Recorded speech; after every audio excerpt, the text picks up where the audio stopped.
सिमरन भारतीय वायुसेनेची helicopter pilot होती. आता तिचं ट्रेनिंग सुरू होतं. हे ट्रेनिंग पूर्ण व्हायला थोडे दिवसच राहिले होते. या ट्रेनिंग नंतर सिमरन भारतीय वायुसेनेची ऑफिशियल पायलट होणार होती. पण तिच्या बिचारीच्या हेलिकॉप्टरला अपघात होतो. सिमरनचे वडीलही भारतीय वायुसेनेमध्ये होते. त्यांना कारगिल युद्धात वीरगती प्राप्त झाली होती. भारत सरकारने त्यांना परमवीर चक्र देऊन सन्मानित केलं होतं. सिमरनला सुद्धा आपल्या वडिलांप्रमाणे एक बहादूर शिपाई व्हायचं होतं. पण आता हे तिचं स्वप्न पूर्ण होईल की नाही माहित नाही.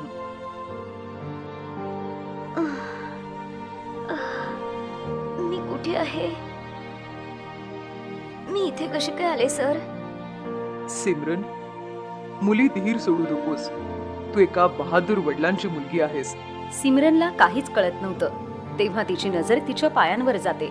तिचे दोन्ही पाय कापलेले होते. ते पाहून ती जोरात ओरडते, नाही.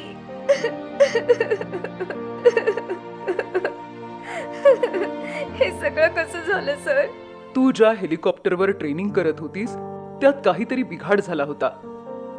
म्हणून त्या हेलिकॉप्टरला अपघात झाला आणि ते दरीत कोसळलं.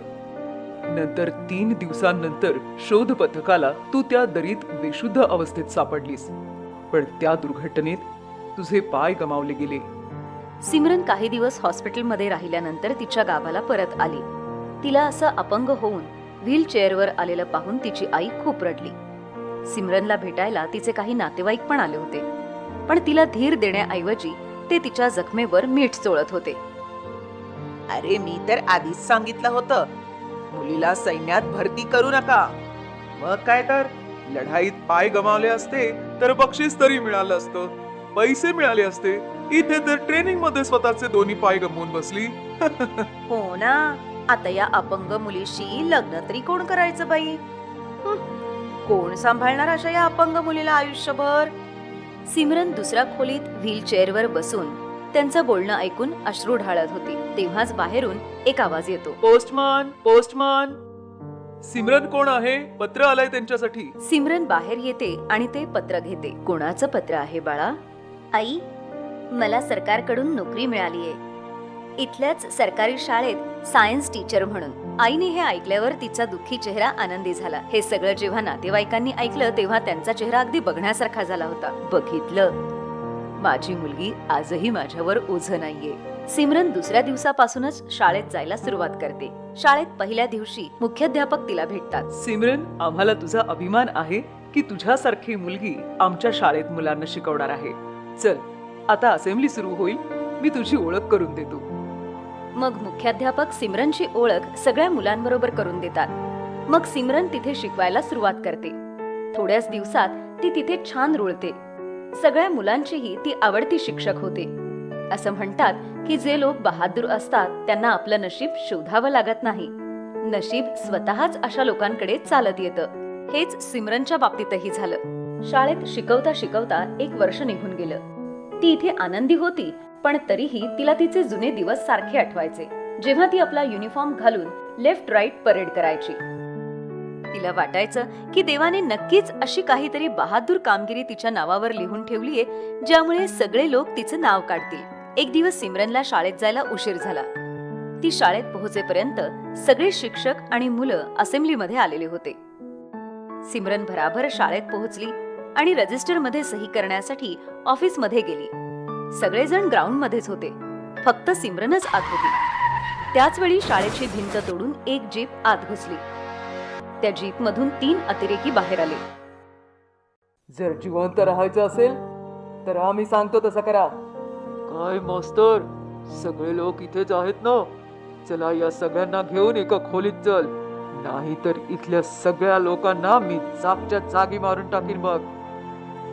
मुख्याध्यापक त्यांना शाळेच्या हॉलमध्ये घेऊन जातात. अतिरेकी सगळ्या मुलांना आणि शिक्षकांना तिथेच बंदिस्त करून ठेवतात. तेव्हाच बाहेरून एक आवाज येतो, पोलिसांनी तुम्हाला चारी बाजूनी हेरलं आहे. जिवंत राहायचं असेल तर आत्ताच्या आत्ता आम्हाला शरण या. आता तुम्हाला कोणीही वाचवू शकत नाही, त्यामुळे उगाचच हुशारी करू नका. हुशारी तर तुम्ही करू नका, नाहीतर इथून एका एका मुलाचा मृतदेह बाहेर पाठवी. तुमच्या माणसांना सांगा, बंदुकी खाली टाका आणि सरकारशी बोलून आमच्या मागण्या मान्य करा. काय मागण्या आहेत तुमच्या? सगळ्यात आधी तू आमच्या 4 साथीदारांना पकडून ठेवलंय, त्यांना सोडून दे. आणि त्याचबरोबर आम्हाला 500 करोड आणि 1 हेलिकॉप्टर सुद्धा पाहिजे. हे सगळं तुला 2 तासांच्या आत करायचंय. जर 2 तासांपेक्षा जास्त वेळ लागला तर दर अर्ध्या तासानंतर तुला एका पोराचा मृतदेह भेट म्हणून पाठवू. मुलांना काही करू नका. मी सरकारशी सगळं बोलतो. शाळेच्या हॉलमध्ये सगळे शिक्षक, मुख्याध्यापक आणि मुलं कैद होते. तुम्ही इथून पळून जाऊ शकत नाही. अरे आम्ही पळून नाही, सरकारी हेलिकॉप्टर मधून जावयासारखं जाऊ, समजलं? इकडे सिमरनच्या डोक्यात दुसरेच विचार घोळत होते. ज्या बहादूरपणाचं ती स्वप्न बघत होती ते आता खरं करण्याची वेळ आली होती. ती भराभर जाऊन शाळेची घंटा वाजवण्याची हातोडी उचलते. तिन्ही आतंकवादी हॉलमध्ये असतानाच त्यांना कुठल्या तरी खटक्याचा आवाज येतो. टँगो, जाऊन बघून घे. पोलीस आत घुसायचा प्रयत्न करतात का ते? तो अतिरेकी पळत पळत बाहेर जातो. त्याला बाथरूम मधून आवाज येतो. तो बाथरूम मध्ये वाकून बघतो तेव्हा सिमरन त्याच्या डोक्यात ती हातोडी मारते. तो अतिरेकी बेशुद्ध होऊन खाली पडतो. सिमरन लगेच त्याची बंदूक उचलते. तेव्हाच तिथे दुसरा अतिरेकी येतो.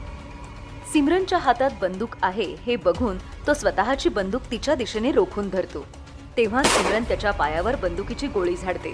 त्याच्या पायाला गोळी लागल्यामुळे तो तिथेच पडतो. त्याची बंदूक पण दुसऱ्या बाजूला जाऊन पडते.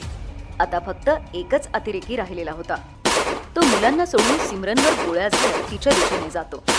त्याच्यापासून जीव वाचवताना सिमरन व्हीलचेअरवरून खाली पडते. पण तरीही ती त्याच्यावर गोळी चालवते. ती गोळी त्या अतिरेक्याच्या खांद्याला लागून आरपार जाते आणि तो तिथेच खाली कोसळतो. सगळी मुलं आनंदाने ओरडत ओरडत तिथून बाहेर पडतात. मग मुख्याध्यापक दुसऱ्या शिक्षकांच्या मदतीने सिमरनला उचलून चेअरवर ठेवतात आणि बेशुद्ध पडलेल्या अतिरेक्यांना बांधून पोलिसांच्या हवाली करतात. अतिरेक्यांनी पोलिसांना 2 तासांचा वेळ दिलेला होता. पण एकट्या सिमरनने त्यांच्याशी 15 मिनिटात झुंज देऊन तिघांनाही बेशुद्ध पाडलं. सिमरनच्या या बहादुरीसाठी तिला 26 जानेवारीला वीर पुरस्कार देण्याची घोषणा तिथे करण्यात आली. आज सिमरनने हे दाखवून दिलं की युनिफॉर्म न घालताही देशाची सेवा केली जाऊ शकते. फक्त देशाची सेवा करण्याची तुमच्यात जिद्द पाहिजे. सिमरन, आम्हाला तुझा अभिमान आहे. या देशावर वाईट नजर ठेवणाऱ्यांना मी एवढंच सांगू शकतो की तुमच्यासारख्या अतिरेक्यांसाठी आमच्या या शूरवीर मुलींसमोर तुमचा